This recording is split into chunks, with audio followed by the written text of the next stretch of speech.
ఒక్క చిరునవ్వులో ఏరంబేచ గుహేచ హర్షభరితం, కొడుకుల పట్ల సంతోషం, ప్రేమాంకురం వ్యంజయన్, భర్త పట్ల అపారమైన ప్రేమ, ఎదురుగుండా వచ్చి వంగి నమస్కరిస్తున్న వాళ్ళ పట్ల పరమ కారుణ్యం, ఇన్ని ఏకకాలంలో చిరునవ్వులో కనపడుతున్నాయమ్మా. ఎంత శుచిస్మిత! దీన్ని నేను ఎలా చెప్పను? శ్రీకామాక్షి స్మిత మంజరీ కథంకారం మయా కథ్యతే. ఆ చిరునవ్వును వర్ణించడానికి నా దగ్గర భాష ఎక్కడుందమ్మా అన్నారు. అసలు మీకు నేను ఒక విచిత్రం చెప్పనా? మూకశంకరులు మందస్మృతి శతకంలో ఒక అద్భుత ప్రయోగం చేశారు అమ్మవారి నవ్వు మీద. పరమశివుడు వెర్రెక్కిపోవడం అన్న మాట లోకంలో ఉండదు. ఆయన మహాజ్ఞాని, ఎప్పుడూ తనలో తాను రమిస్తూ ఉంటాడు. బయట వస్తువులు చూసి ఆయన ఏం పిచ్చెక్కిపోవడం వెర్రెక్కిపోవడం ఆయనకు ఉండవు. కానీ ఆయనట ఒకసారి మొట్టమొదటిసారి అనుకోవాలి, ఇలా చూశాట. మరి ఎడం చేతి పక్క కథ ఉంటుంది. ఆవిడ ఇలా చూసిందిట పరమశివుడి వంక, చిన్న నవ్వు నవ్విందిట, అంతే. మందస్మిత ప్రభాపూర మజ్జత్కామి సమానస అని కదా వ్యాసుడు లలితా సహస్రంలో. ఆయన మునిగిపోతాడు ఆ చిరునవ్వులో. అంత భార్య దగ్గర అంత సేద తీరుతాట భర్త. అది ఉత్తమమైన దాంపత్యానికి ఉండే లక్షణం. అది దాంపత్యం అంటే అలా ఉండాలి. అంతేగాని సరే రెండో మాట నాకెందుకు కానీ అలా అమ్మవారు ఒక చిన్న చిరునవ్వు నవ్వి, అంత చక్కటి చిరునవ్వు నవ్వితేట పరమశివుడు చూసేట, అబ్బా ఎంత బాగా నవ్వుతుందిరా, చిన్న చిరునవ్వు, ఎంత శుద్ధంగా, ఎంత తెల్లగా, ఎంత ప్రకాశవంతంగా, ఎంత అందంగా, అలా ఎలా నవ్వుతుంది అని అప్పటి నుంచే ఆయనకి తెలుపు మీద వ్యామోహం పుట్టింది. మా ఆవిడ అంత బాగా నవ్వుతుంది, అంత శుచిస్మిత, అలా తెల్లగా ఉన్న వాటి మీద ఆయనకి ఇష్టం పుట్టి అశ్రాంతం పరితంత్రత పశుపతి. ఆయన అప్పటి నుంచి ఏమైపోయాడంటేట, నా భార్య నవ్వు ఎలా ఉంటుందో అలా తెల్లగా ఉన్నవి ఏముంటాయి అని ఎప్పుడు పక్కన కూర్చుంటుందా? ఓ వంట చేసుకోవద్దండి, పిల్లలకి ఏదో పని చేసి పెట్టద్దు, పెడితేట అంత తెల్లగా ఉన్నవి ఏముంటాయని చూసి అశ్రాంతం పరతంత్రిత పశుపతే. అదే ఆలోచిస్తూ ఆయన ఇందుం నాక ధనించ శేఖరతవై మాలాంచ దత్తేన వై వైకుంఠైరవకుంఠనంచ కురుతేర్భస్మాచ యూర్ధౌళితై అన్నారు. అమ్మా ధూళీచ భస్మానవై. పరమశివుట్ట చూశాట, ఇంత తెల్లగా లోకంలో ఏముంటుందని తెల్లగా ఉన్న వాటన్నింటి మీద ఆయనకు అభిమానం పుట్టుకురావడం మొదలుపెట్టిందిట. ఇందుం చంద్రరేఖను చూసేట, తెల్లగా ఉంది, మా ఆవిడ చిరునవ్వులో ఉందని తల మీద పెట్టుకుని అనుకున్నట్ట, అబ్బా దీని తెల్లతనం మా ఆవిడ చిరునవ్వు ఉంది ఎక్కడ పనికి వస్తాయి, ఇంకేమైనా ఉందేమో చూస్తాను అనుకున్నట్ట. నాకధుని ఇంచ, గంగ తెల్లగా ఉంటుంది, చల్లగా ఉంటుంది, అందరి పాపాలు తీసేస్తుంది, ఇంకొక గుణం ఎక్కువగా ఉంది దీంట్లో అని గంగను తెచ్చి పెట్టుకున్నట్టు. తన వినయం ఎక్కడుంది, అహంకరించింది గంగ, బే తన చిరునవ్వుకి సాటి రావు అనుకున్నట్ట.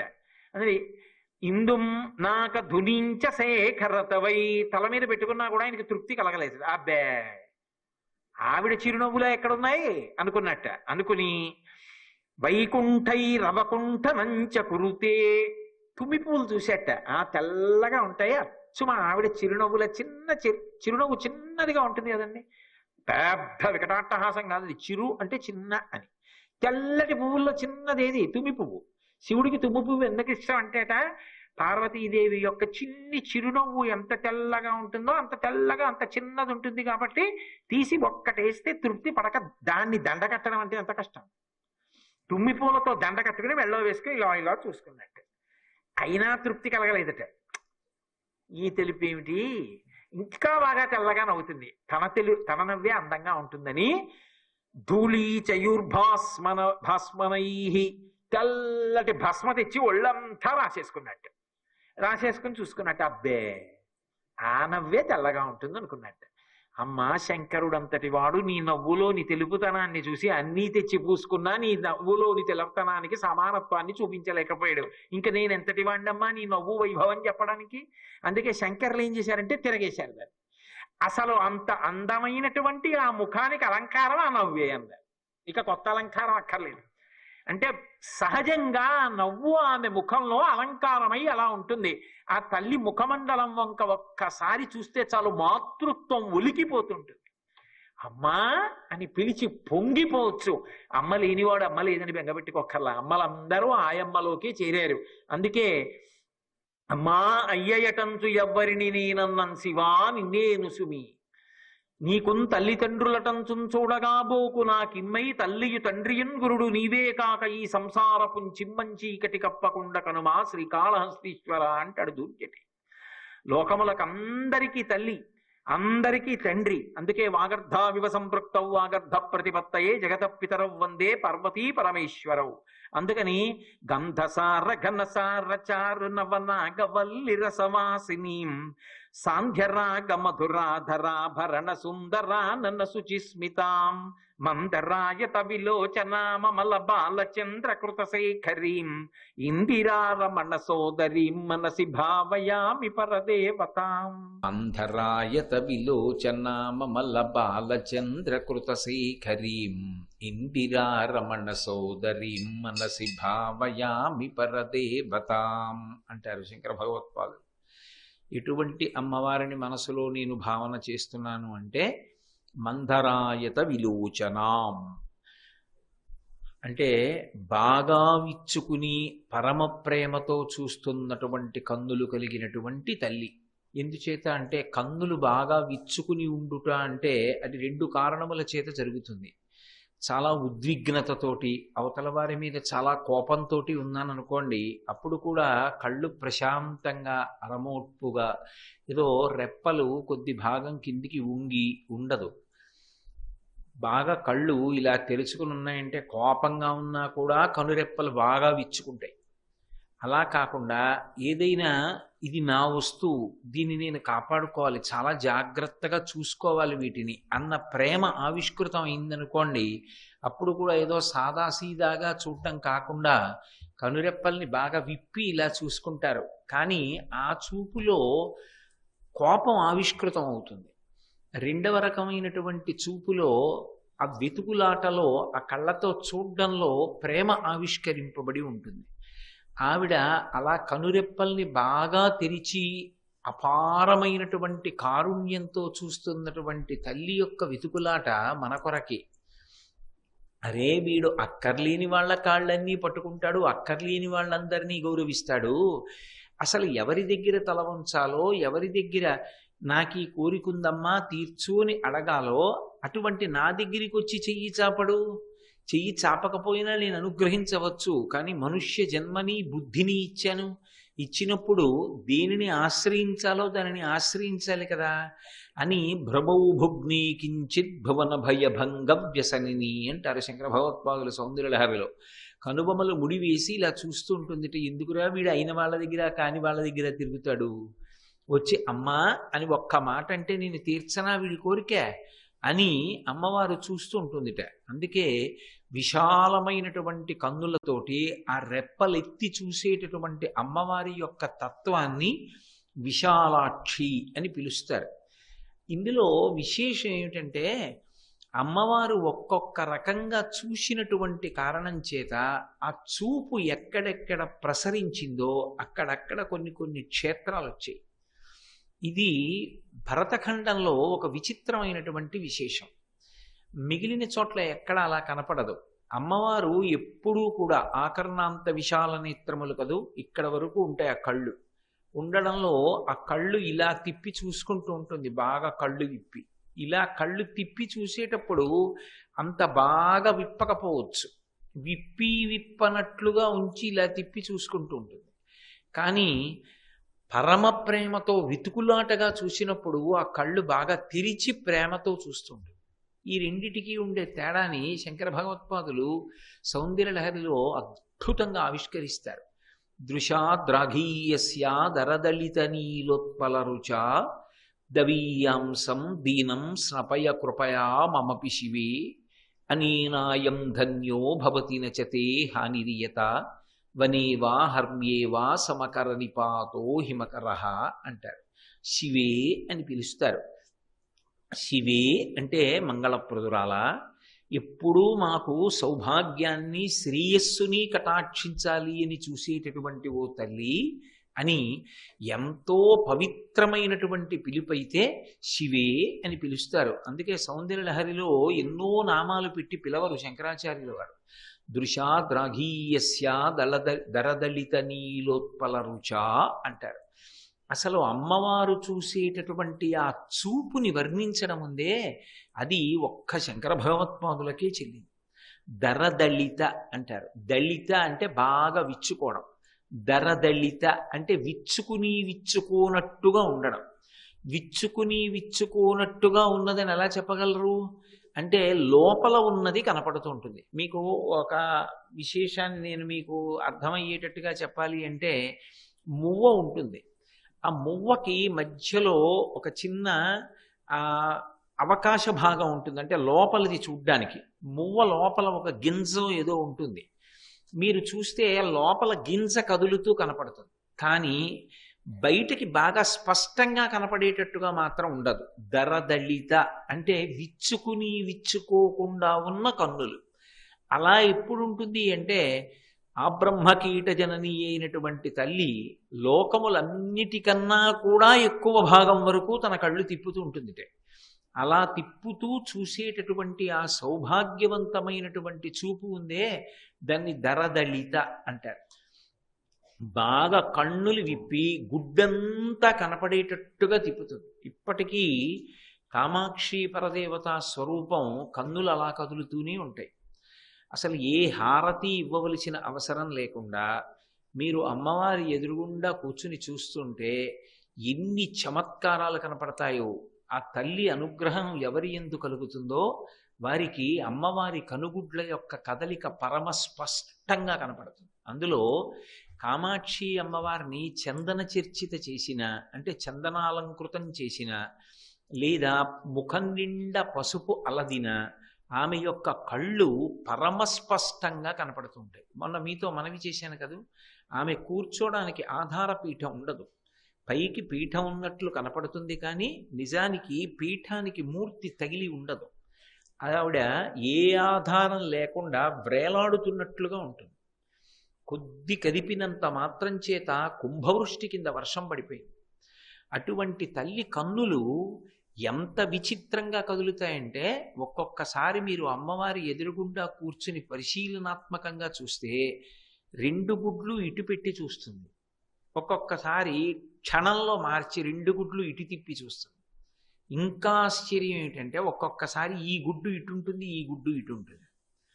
ఒక్కొక్కసారి హారతితో పాటుగా కనుగుడ్లు కదుపుతుంది. మొన్న నేను 4-5 రోజుల క్రితం కాంచీపురంలో కామాక్షి దర్శనానికి వెళ్ళాను.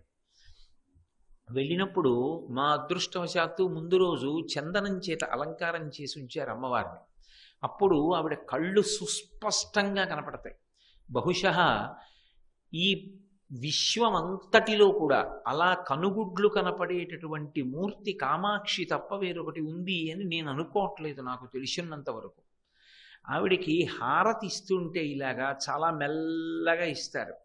ఆ మెల్లగా హారతి ఇస్తుంటే, హారతి ఇవ్వకముందు మీరు చూస్తే ఇలా చూస్తూ ఉంది. నేను మీకు పరమసత్యం చెప్తున్నా, నేను అబద్ధం ఆడాను అనుకుంటే గోపాలకృష్ణ గారిని అడగండి, నాతో ఉన్నారు ఆయన. అసలు ఆయనకి కొంతసేపు స్పృహ లేదు. ఆ హారతి ఇచ్చిన తర్వాత అయ్యో అయ్యో అయ్యో అయ్యో ఉంటూ ఉండిపోయారు. ఆ తల్లి ఇలా ఉంది, 2 గుడ్లు ఇటు చూస్తూ ఉంది. హారతి ఇవ్వడానికి అర్చక స్వామి వెళ్ళి ఇలా చూపించారు. జ్వాల ఎటు తిరుగుతోందో అటే కళ్ళ గుడ్లు ఇలా తిప్పింది, స్పష్టంగా తిప్పుతుంది. ఆమె ఆ కన్నులు తిప్పేటప్పుడు బాగా చక్కగా కనురెప్పలు 2 తెరిచి తిప్పుతుంది. దరదళిత నీలోత్పల రుచాగా తిప్పదు. అంటే ఇలా మూసి ఉన్నట్లుగా రామకృష్ణ పరమహంస కళ్ళు ఉంటాయే, అలా విచ్చుకోనట్లుగా ఉండి చూసేటటువంటి చూపు. అన్ని ప్రాణుల యొక్క తల్లిగా ఆమె బిడ్డల్ని తల్లి నిద్దట్లో కూడా తడిమి చూసుకున్నట్లుగా చూసుకుంటూ ఉంటుంది. అందుకే ఎప్పుడు కనుగుడ్లు ఇలా తిరుగుతుంటాయి. అలా తిరుగుతూ ఉండేటటువంటి స్వభావంతో ఉండేది దరదళిత నీలోత్పల రుచా అంటారు. విశాలంగా కన్నులు తెరిచి పరమ ప్రేమతో స్పష్ట స్పష్టంగా ఆమె ఎవరి వంకైనా చూస్తే విశాలాక్షి తత్వము అని పిలుస్తారు. ఈ కారణం చేతనే శంకర భగవత్పాదులు ఈ శ్లోకంలో ప్రతిపాదన చేస్తున్నటువంటి అమ్మవారి యొక్క దృష్టి మందరాయత విలోచన మమల బాలచంద్రకృత శేఖరీం ఇందిరారమణ సోదరీం మనసి భావయామి పరదేవతాం అన్నప్పుడు మనసులో ఎటువంటి తల్లిని భావన చేస్తున్నారంటే ఇలా తిప్పుతున్న కనుచూపు కాదు, బాగా కన్నులు విప్పి మన వైపే ఎంతో ప్రేమతో చూస్తున్నటువంటి చూపు. ఆయనే సౌందర్యలహరిలో చెప్పుకున్నారు, మై జనని దృష్టి సకరుణ అని చెప్పారు. నన్ను ఎంతో కారుణ్యంతో దయతో నా అమ్మ చూస్తుంది అని చెప్పుకున్నారు. అలా పరమ ప్రేమతో అమ్మవారు నిన్ను చూస్తున్నట్లుగా ధ్యానం చెయ్యి. విశేషం ఏమిటి అంటే ఇలా అమ్మవారు దృష్టి కదుపుతున్నప్పుడు, దృష్టి నిలబెట్టినప్పుడు ఆమె యొక్క దృష్టి కొన్ని ప్రాంతముల మీద ప్రత్యేకంగా పడింది. భారతదేశంలో ఎక్కడెక్కడ ఆవిడ దృష్టి పడిందో అవి ఆమె యొక్క దృష్టిపాతము చేత క్షేత్రములయ్యాయి. సాధారణంగా మోక్షపురులు అని చెప్తాం. అయోధ్య, మధుర, మాయా, కాశీ, కాంచి, అవంతిక, పురీ, ద్వారవతి చైవ సప్తైతే మోక్షదాయక అని. కానీ ఇవి అలా కాదు. ఇవి అమ్మవారు కళ్ళు తిప్పుతున్నప్పుడు ఒక్కొక్క చోట ఆమె కను దృష్టిని ఆపి ఆ ప్రాంతం వంక చూసింది ప్రేమతో. ఆమె అలా చూసినటువంటి కారణం చేత ఆమె ఎటువంటి చూపు చూసిందో అటువంటి చూపు యొక్క సౌభాగ్యము అక్కడ కేంద్రీకృతమై అవి క్షేత్రములయ్యాయి. అందులో మొట్టమొదట వచ్చిన క్షేత్రం ఏది అంటే అమ్మవారు బాగా కళ్ళు తెరిచి చూసినటువంటి ప్రాంతం ఏదో అదే మొదటి క్షేత్రం అయింది దేశంలో. అదే శంకర భగవత్పాదులు దీన్ని ఈ రహస్యాలు సౌందర్యలహరిలో చెప్పారు. విశాల కళ్యాణి స్ఫుటరచిరయోధ్యా కువలయైః కృపాధారాధారా కిమపి మధురా భోగవతికా అవంతి దృష్టిస్తే బహునగర విస్తార విజయ ధ్రువం తత్తన్నామవ్యవహరణ యోగ్యా విజయతే అన్నారు. ధ్రువం తత్తన్నామ అవి తత్ ఆయా పేర్లతో ఎందుకు పిలవబడ్డాయి అంటే అమ్మవారు ఎటువంటి భావనతో ఆ భూభాగములను చూసిందో అవి అటువంటి విభూతి కలిగినటువంటి క్షేత్రములుగా మారిపోయి. అందులో మొట్టమొదటి క్షేత్రం ఏది అంటే విశాల. విశాల అంటే బదరీనాథ్. అందుకే దానికి ఒకప్పుడు ప్రాచీన కాలంలో శంకర భగవత్పాదుల యొక్క అవతారం ఈ భూమండలం మీద తిరిగినటువంటి రోజులలో దానికి విశాల క్షేత్రం అని పేరు. అందుకే ఇప్పటికీ జై విశాల బదరి అంటుంటారు. విశాల క్షేత్రము అని పేరు దానికి. అందుకని ఆమె బాగా కన్నులు విప్పి ఎక్కడ చూసిందో అది విశాల క్షేత్రమైంది, బదరీనాథ్ అయింది. అక్కడికి వచ్చి నారాయణమూర్తి నిలబడ్డారు. బహుశः దీనితో మొదలుపెట్టిన కారణమే తరువాతి పాదం ఇందిరారమణ సోదరీం మనసి భావయామి పరదేవతాం అని విష్ణు స్పర్శలోకి వెళ్ళింది పాదం. అక్కడికి వెళ్ళి నారాయణుడు నిలబడ్డాడు. నారాయణుడు ఒకడు, నారాయణి ఒకరు కారు. నారాయణుని చెల్లెలు నారాయణి అన్నా చెల్లెళ్ళు. అందుకే కిందకి వెళ్ళేటప్పటికి ఇందిరారమణ సోదరీం లక్ష్మీదేవి యొక్క భర్త యొక్క చెల్లెలు అన్నారు శంకరాచార్యులు వారు. కాబట్టి అక్కడ నారాయణ క్షేత్రము బదరీ క్షేత్రమైంది. కాబట్టి విశాల. ఇంకొక చోట ఆమె కళ్యాణ దృక్కుతో చూసింది. చూస్తే కళ్యాణి క్షేత్రం. కళ్యాణి క్షేత్రం ఎక్కడ అంటే కర్ణాటక రాష్ట్రంలో బీదర్ జిల్లా అని ఒక జిల్లా ఉంది. అక్కడ పూర్వం శంకర భగవత్పాదుల యొక్క అవతారం ఈ భూమండలం మీద తిరిగినప్పుడు కుంతల దేశము అని ఒక దేశం ఉండేది. ఈ కుంతల అన్న మాట మీద కూడా శంకర భగవత్పాదులు అద్భుతమైనటువంటి వర్ణన చేశారు. కాబట్టి ఆ కుంతల దేశంలో రాజధానిగా ఉండేది. దానికి కళ్యాణీ నగరము అని పేరు. కళ్యాణీ నగరం ఎంత శోభస్కరమైనటువంటి క్షేత్రంగానో చెప్తారు. అక్కడ అమ్మవారు కళ్యాణ దృక్కులతో చూసింది అని. అదే తరువాతి కాలంలో అనేక మంది రాజుల యొక్క వంశాలు పరిపాలన చేశాయి ఆ పట్టణాన్ని. కాబట్టి విశాల కళ్యాణి అయోధ్యానగరం. అయోధ్యానగరం ఇక్ష్వాకు వంశీయులు కట్టారు. అది దుర్భేద్యమైనటువంటి కోటలతో ఉంటుంది. అది సప్త మోక్షపురులలో కూడా ఒకటిగా మారిపోయింది. అందుకే అయోధ్య, మధురామాయ, కాశీ, కాంచి, అవంతిక, పురీ, ద్వారవతి చైవ సప్తైతే మోక్షదాయక. అయోధ్యానగరం సరయూ నది ఒడ్డున. అయోధ్యకి అంతటి ప్రశస్తి కలగడానికి కారణం అమ్మవారి యొక్క దృష్టిపాతం అక్కడ పడ్డం.